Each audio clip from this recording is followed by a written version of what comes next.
بسم اللہ الرحمن الرحیم۔ السلام علیکم دوستو، توکل کے 3 مقام ہیں: توکل، تسلیم، تفویض۔ توکل اس چیز کا نام ہے جو جدوجہد کے بعد انسان کو حاصل ہو، اسے وہ اللہ کی طرف سے فیصلہ سمجھ کر خوشی کے ساتھ قبول کر لے۔ تسلیم وہ مقام ہے جہاں پر اللہ کی طرف سے جو عطا نہ ہو اس پر بھی شکر ادا کیا جائے، اور جو عطا ہو جائے اس پر بھی شکر ادا کیا جائے۔ اور تفویض وہ مقام ہے جہاں انسان اپنے ارادوں اور خواہشات کو رد کر کے مکمل طور پر اللہ کے ارادوں اور خواہشات کے تابع ہو جاتا ہے۔ کچھ اولیاء کرام نے اس کی مزید وضاحت یوں فرمائی ہے کہ توکل وہ مقام ہے جو مومنین کو حاصل ہے، اور تسلیم وہ مقام ہے جو حضرت ابراہیم علیہ السلام کو حاصل تھا، اور تفویض وہ مقام ہے جو آپ صلی اللہ علیہ وسلم کو حاصل تھا۔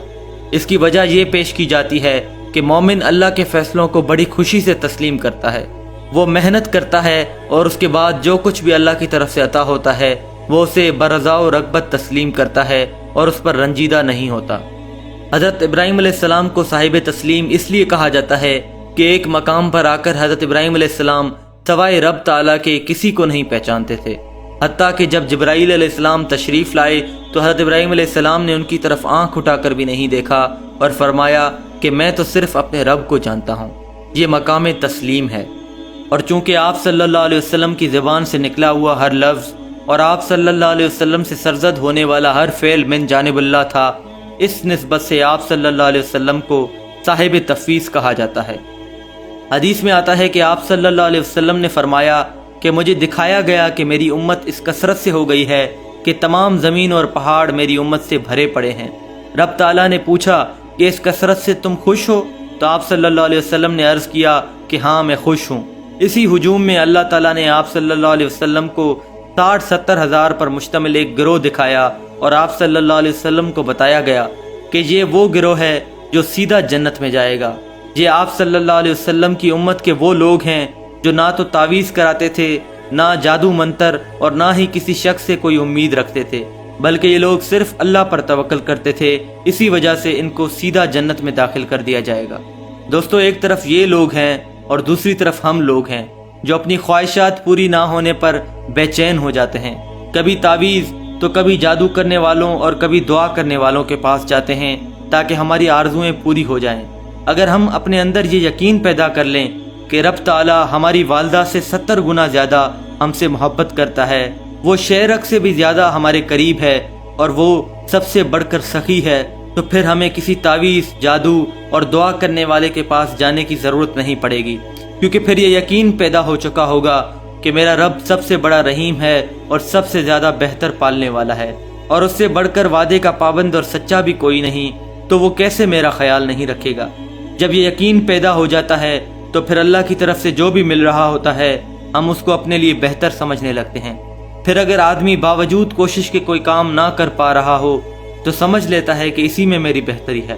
اور یہ بھی دیکھا گیا ہے کہ جب رکاوٹوں کے باوجود ہم نے یہ کہا کہ یہ کام تو میں کر کے ہی دم لوں گا، تو سوائے خواری اور رسوائی کے ہمارے ہاتھ کچھ بھی نہیں آیا۔ جب ہم رب کی طرف سے ملنے والی ہر شے کو، خواہ وہ ہماری منشا کے مطابق ہو یا اس کے خلاف، خوشی سے تسلیم کر لینا شروع کر دیں گے تو ہماری زندگی میں کوئی غم نہیں رہے گا۔ بات ساری رب پر بھروسے کی ہے، لیکن ہوتا یہ ہے کہ ہم رب پر یقین تو رکھتے ہیں لیکن اس پر بھروسہ نہیں کرتے۔ رب تعالیٰ پر یقین اور بھروسے کا فرق یوں واضح ہو جاتا ہے کہ کبھی گھر جاتے ہوئے ہمارے ذہن میں یہ خیال نہیں آتا کہ گھر پہنچنے پر ہماری والدہ ہمیں کھانا دیں گی یا نہیں دیں گی، ہمارے آرام کا خیال رکھیں گی یا نہیں رکھیں گی، ہمارے لباس کا خیال رکھیں گی یا نہیں رکھیں گی۔ ہمیں ماں کی محبت پر بھروسہ ہوتا ہے۔ ہم اس کے ہوتے ہوئے کبھی کسی پڑوسی کے پاس نہیں جاتے کہ ہماری والدہ سے سفارش کر دیں کہ وہ ہمیں کھانا کھلا دیں۔ تو وہ رب جس کو ہم ماں سے 70 گنا زیادہ مہربان جانتے ہیں، اس کے بارے میں یہ کیوں سوچتے ہیں کہ نہ جانے وہ یہ کام کرے گا یا نہیں۔ رب پر بھروسہ پیدا کرنے کا آسان طریقہ یہ ہے کہ روزانہ رات کو جب ہم لیٹتے ہیں تو بلا ناگا ایک مشق کریں، یاد کریں کہ زندگی میں کب کب ہم پر کٹھن وقت آیا اور ہم نے سمجھا کہ یہ کام ہمارا نہیں ہو پائے گا، لیکن اللہ نے وہ کام کر کے دکھایا۔ کب کب ہم مایوس ہو رہے تھے لیکن اللہ تعالیٰ نے ہمیں مایوسی سے بچا لیا۔ کب کب ہم سمجھ رہے تھے کہ فلاں چیز کا بندوبست نہیں ہو پائے گا، لیکن رب نے غیب سے انتظام کر کے دکھایا۔ اس مشق کا یقینی فائدہ یہ ہوگا کہ رب تعالیٰ پر بھروسہ حاصل ہو جائے گا، جب انسان متوکل ہو جاتا ہے تو وہ ہر لمحہ خوشگوار موڈ میں رہنے لگتا ہے۔ اس کی طبیعت میں عجیب گرم جوشی آ جاتی ہے جو سب کو اچھی لگنے لگتی ہے، اور وہ ہر ایک سے خوشگوار مزاج کے ساتھ ملتا ہے اور یوں گھر والوں اور دوست احباب میں ہر دل عزیز بن جاتا ہے۔ دوستو، جب ہم توکل کی بات کرتے ہیں تو اس کا مطلب یہ ہرگز نہیں ہے کہ انسان کوشش کرنا ہی چھوڑ دے اور اس امید پر رہے کہ اللہ تو پتھر میں کیڑے کو بھی رزق دیتا ہے تو وہ ہمیں بھی پالتا رہے گا۔ یاد رہے کہ اللہ کو سست لوگ بالکل بھی پسند نہیں، وہ ایسے لوگوں کو پسند کرتا ہے جو مجاہدوں کی طرح ہر وقت عمل کے لیے کمر کس کے رکھتے ہیں۔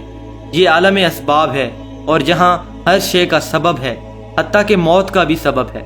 کوشش ہم پر فرض ہے، اور وہ بھی یوں کہ ہم اللہ کی طرف سے عطا کردہ تمام جسمانی اور ذہنی قوتوں کا بھرپور استعمال کرتے ہوئے بہترین کوشش کریں، اور نتیجہ جو بھی آئے اس کو اللہ پر چھوڑ دیں۔ نتیجہ من چاہا ہو یا اس کے برعکس ہو، اسے ہنسی خوشی تسلیم کر لیں۔ یہی وہ مقام ہے جو توکل کہلاتا ہے۔ اللہ تعالی ہمیں عمل کرنے کی توفیق عطا فرمائے، آمین یا رب العالمین۔